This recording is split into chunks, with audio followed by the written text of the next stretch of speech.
So let's look at another game. This one is about Ranjot's butter chicken versus Shankadeep's fish ghar. So there are these two businesses and they can both charge either a high price or a low price.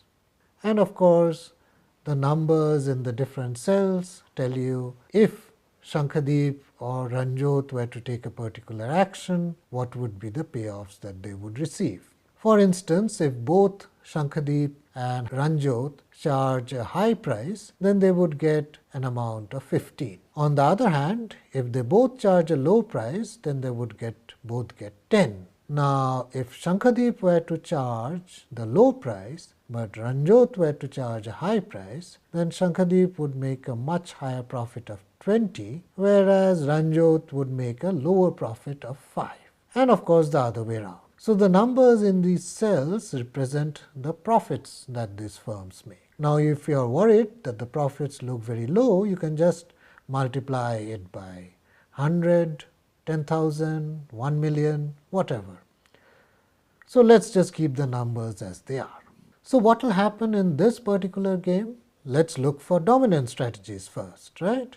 So if Ranjot tried to charge the high price, what would Shankadeep do? Look at the numbers. If Ranjot charges the higher price, then 20 is better than 15, and so Shankadeep would charge the low price. What if Ranjot charged the low price? Well, then again, 10 is better than 5, so Shankadeep would again charge the low price. So therefore, Shankadeep has a dominant strategy, which is low price.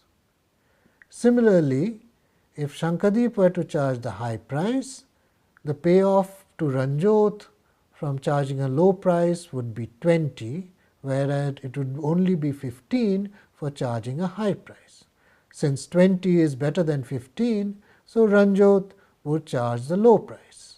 What would Ranjot do if Shankadeep were to charge the low price? Well, again, since 10 is better than 5, he would also charge the low price. So consequently, what you notice is that both Shankadeep and Ranjot have a dominant strategy, which is to charge the low price. And therefore, the equilibrium outcome would be 10 and 10. That is the profits that they would make. And just like before, if they could have somehow agreed to charge a high price, they would have a higher profit of 15. But since they act selfishly and they act non-cooperatively, so they end up with the lower profits. And you can think of lots of prisoner's dilemma all over the place actually. Why do people drive badly? Because it's a dominant strategy to do so.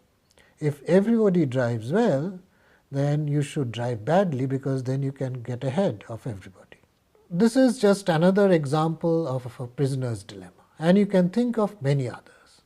For example, if you think about why people drive badly, well, if everybody drives well, maintaining, following rules, then the person who doesn't follow rules gets away and is able to go faster than the others.